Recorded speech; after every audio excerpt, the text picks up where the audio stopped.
Bookstores throughout the world were putting the book on sale at the same time, a minute past midnight UK time.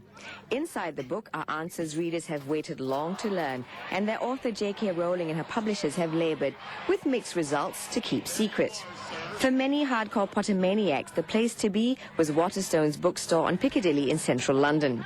More than 5,000 people lined up for hours before the midnight opening in a festive, colourful line stretching around the block. We've got it after 30 hours. Got it. To coincide with the launch, J.K. Rowling appeared on stage at the Natural History Museum and read the opening passage from the book to an excited audience and to sign copies. Chapter 1, The Dark Lord Ascending. All right, let's begin. So, I titled this The Inability to Find Depth. And to some extent that's a misnomer, because, pardon me, because it's not so much an inability so much as it's just a strong cost. It's too high of a cost to find depth. And by depth, I mean, it's hard to find, not meaning, but just like, depth, just something that you can sink your teeth into on the nets these days. And there's just a din and a noise of transactions. And by transactions, I mean, like, you go to the store, and someone checks you out, or you buy your thing, and you go to the checkout, and they check your things out for you. And that's a transactional relationship. I mean, it might go beyond, oh, how was your day? How are you doing? Do you like whatever, like that product X you're checking out? And there's the chance that it'll evolve into something, even a friendship or beyond, just, we have same interest, happens to be, I'll, see your Bandcamp page or whatever. Yeah, that's small. It's not going to go past that. And I bring that up because that seems to be not all relationships, I want to say, but it feels like we're being pressed into that. And more, it seems like we're going for survivability. Yeah. Unless we're able to just make things, and not make things for the sake of making things, but making things with depth.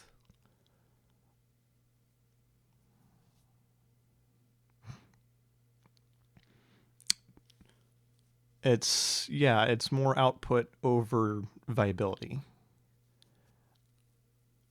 And there's a problem with this internet providing a platform for everyone, an audience of quote-unquote everyone. Because, it's the traditional, in the classic sense of audience of everyone, and yet no one is my audience. And that's not the best way of putting it, but in the sense that I'm not targeting any specific person with just kind of throwing it out there on a platform. It's like, who is this for, really? It's this weird idea of we have these parasocial relationships is the buzzword that's been going on. We have these like connections. And yet everyone intuitively understands that they're not real connections. They're not depth. They don't have depth to them, these connections.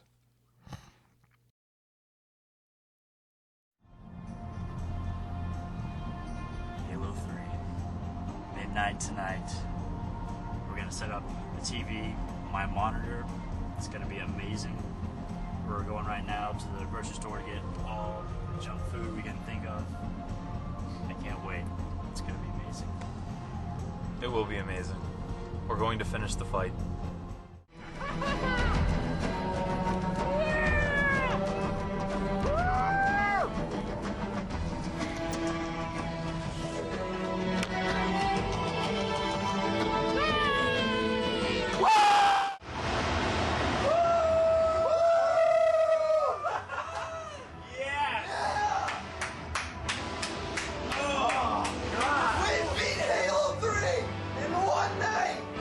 Who just schooled that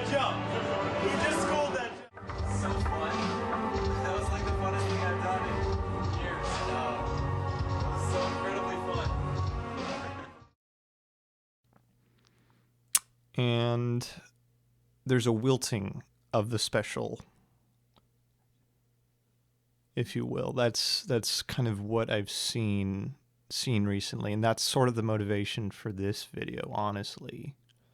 Is it's like, okay, I'd love to be a part of that. I see the internet. I'd see YouTube. I've learned great things through YouTube. I've had quite fun on YouTube, yet there's a noise. There's just noise on there. And it's drowning out everything.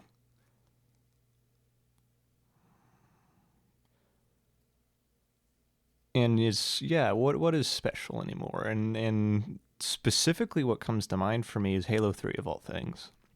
Now, interestingly, I didn't grow up with Halo. I didn't grow up the franchise, never played really any of the games. And yet I understood, like, when Halo 3 was coming out, it must have been special. Excuse me. People were looking forward to that. And Halo 4 is its own story, but Halo 5 comes out and it's not special. It's that simple... It's lack of heart, really, for lack of a better word. I wish I could give a more defining word, but it works. Much of what comes out these days does not have heart to it. Does not have depth to it. And I mean, you can think across all the mediums too. It's not... You think of books, and it's like, is there a special book? And I mean special as in you look back to Harry Potter when it was coming out, and like, even if you didn't care, you thought it was from the devil, whatever, it was still special. You understood that this was something going on, that kind of there was a connection to it. And when Harry Potter book would come out, and then culminating with number 7 coming out and finishing it off, it was special.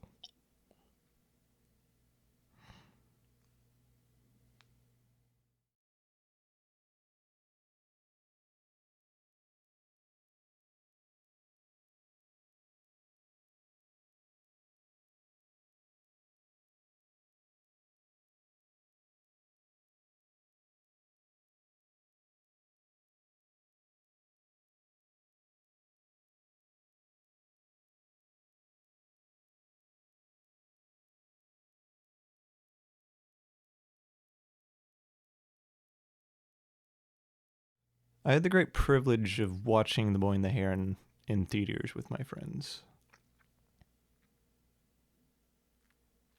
The original translation was How Do You Live? I did look up the original Japanese. It is Kimitachi wa do ikiru ka, and pardon the pronunciation.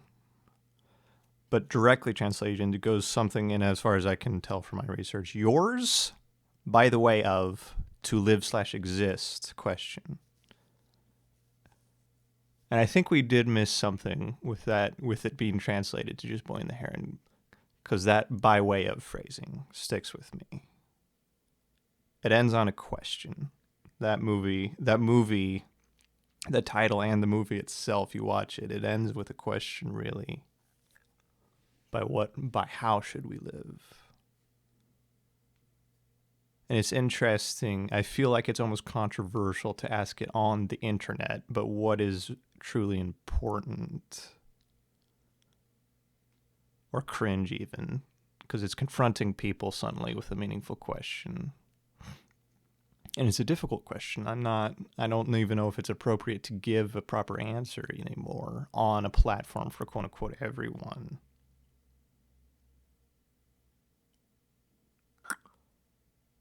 But you can answer it.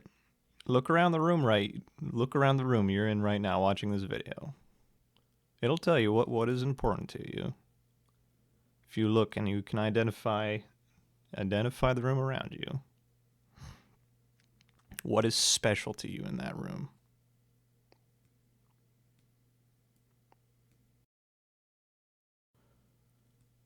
We all want intimacy, we don't like intimacy. And by that I mean we all like this notion of being close to someone or something, honestly. But we don't like that idea of vulnerability. That's a dangerous thing. And I think we praise vulnerability a little too easily on the internet. We say, oh, open up. Find someone you can be vulnerable with. But this is not a simple thing. And I'm not criticizing saying it's taken too lightly necessarily, or that it shouldn't be said at all.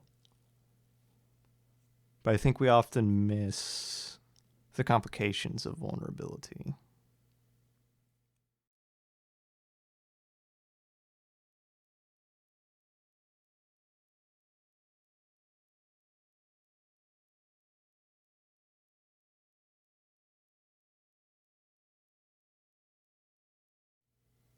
I wrote a blog post a while back talking just about education, kind of my thoughts of education. And basically all it is I realized actually in writing it that education deeply is a pursuit of ourselves in the sense that we're pursuing an identity. So not necessarily selfish. It's not necessarily selfish in and of itself, is what I'm saying.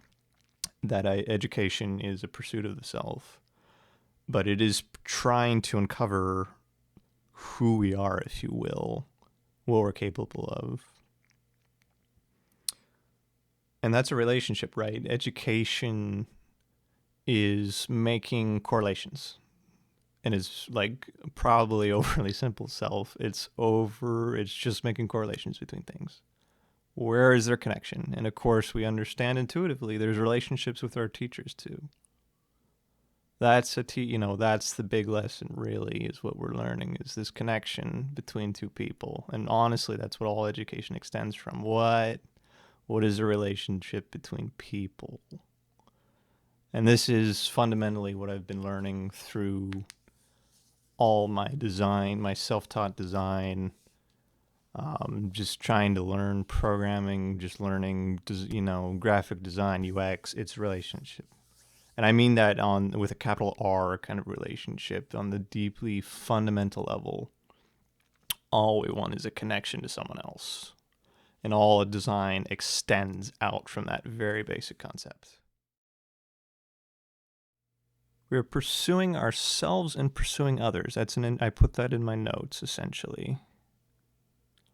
I'm not sure I entirely agree with that wording, but there is a truth to that.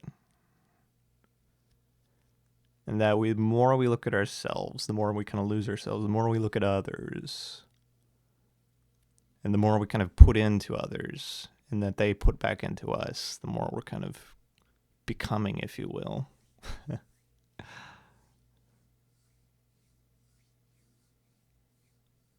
I like that. I'm Neode, and I like to teach. Thank you.